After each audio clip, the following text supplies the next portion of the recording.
امام احمد بن حنبل رحمۃ اللہ علیہ نے اپنے صاحبزادے کو شادی کی رات 10 نصیحتیں فرما۔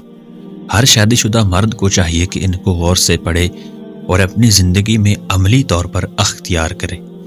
امام احمد بن حنبل رحمۃ اللہ علیہ نے فرمایا، میرے بیٹے، تم گھر کا سکون حاصل نہیں کر سکتے جب تک کہ اپنی بیوی کے معاملے میں ان 10 باتوں کو نہ اپناؤ، لہٰذا ان کو غور سے سنو اور عمل کا ارادہ کرو۔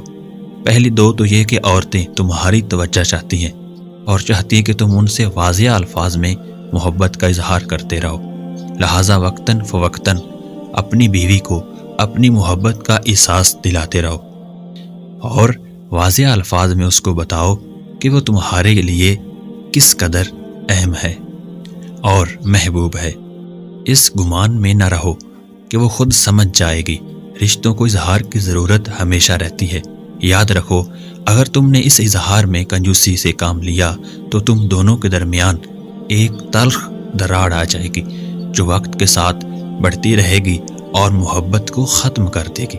3، عورتوں کو سخت مزاج اور ضرورت سے زیادہ محتاط مردوں سے کوفت ہوتی ہے، لیکن وہ نرم مزاج مرد کی نرمی کا بے جا فائدہ اٹھانا بھی جانتی ہیں، لہٰذا ان دونوں صفات میں اعتدال سے کام لینا تاکہ گھر میں توازن قائم رہے اور تم دونوں کو ذہنی سکون حاصل ہو۔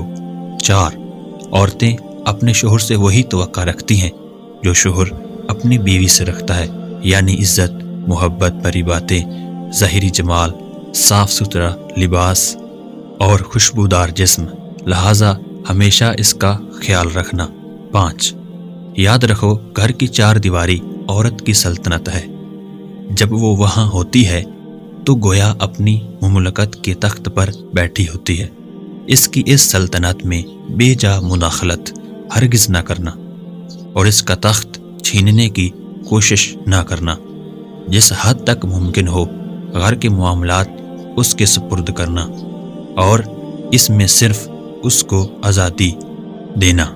نمبر 6، بیوی اپنے شوہر سے محبت کرنا چاہتی ہے، لیکن یاد رکھو اس کے اپنے ماں باپ، بہن بھائی اور دیگر گھر والے بھی ہیں جس سے وہ لا تعلق نہیں ہو سکتی اور نہ ہی اس سے ایسی توقع جائز ہے، لہٰذا کبھی بھی اپنے اور اس کے گھر والوں کے درمیان مقابلے کی صورت پیدا نہ ہونے دینا، کیونکہ اگر اس نے مجبوراً تمہاری خاطر اپنے گھر والوں کو چھوڑ بھی دیا تب بھی وہ بے چین رہے گی اور یہ بے چینی بالا آخر تم سے اسے دور کر دے گی۔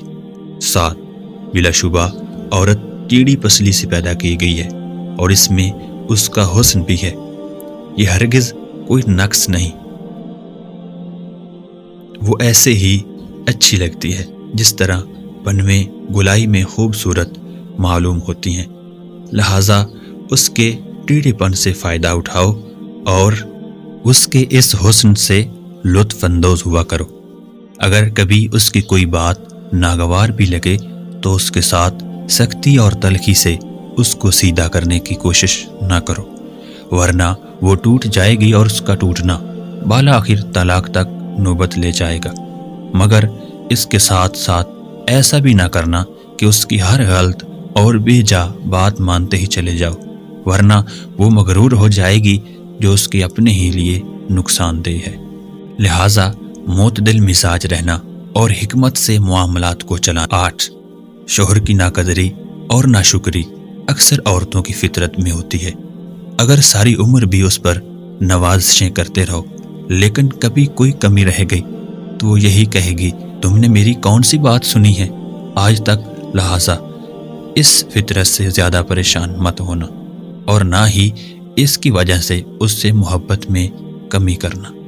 یہ ایک چھوٹا سا عیب ہے اس کے اندر، لیکن اس کے مقابلے میں اس کے اندر بے شمار خوبیاں بھی ہیں، بس تم ان پر نظر رکھنا اور اللہ کی بندی سمجھ کر اس سے محبت کرتے رہنا اور حقوق ادا کرتے رہنا۔ 9، ہر عورت پر جسمانی کمزوری کے کچھ ایام آتے ہیں، ان ایام میں اللہ تعالی نے بھی اس کو عبادات میں چھوٹ دی ہے، اس کی نمازیں معاف کر دی ہیں اور اس کو روزوں میں اس وقت تک تاخیر کی اجازت دی ہے جب تک وہ دوبارہ صحت یاب نہ ہو جائے۔ بس ان ایام میں تم اس کے ساتھ ویسے ہی مہربان رہنا جیسے اللہ تعالیٰ نے اس پر مہربانی کی ہے۔ جس طرح اللہ تعالیٰ نے اس پر سے عبادات ہٹا لیں، ویسے ہی تم بھی ان ایام میں اس کی کمزوری کا لحاظ رکھتے ہوئے اس کی ذمہ داریوں میں کمی کر دو، اس کے کام کاج میں مدد کرو اور اس کے لیے سہولت پیدا کرو۔ 10 آخر میں بس یہ یاد رکھو کہ تمہاری بیوی تمہارے لیے ایک قیدی ہے جس کے بارے میں اللہ تعالیٰ تم سے سوال کرے گا۔ بس اس کے ساتھ انتہائی رحم و کرم کا معاملہ کرنا۔ ویڈیو اچھی لگے تو لائک اور کامنٹ ضرور کیجیے گا۔ مزید ویڈیوز کے لیے اس چینل کو سبسکرائب اور گھنٹی کے بٹن کو ضرور دبائیے گا۔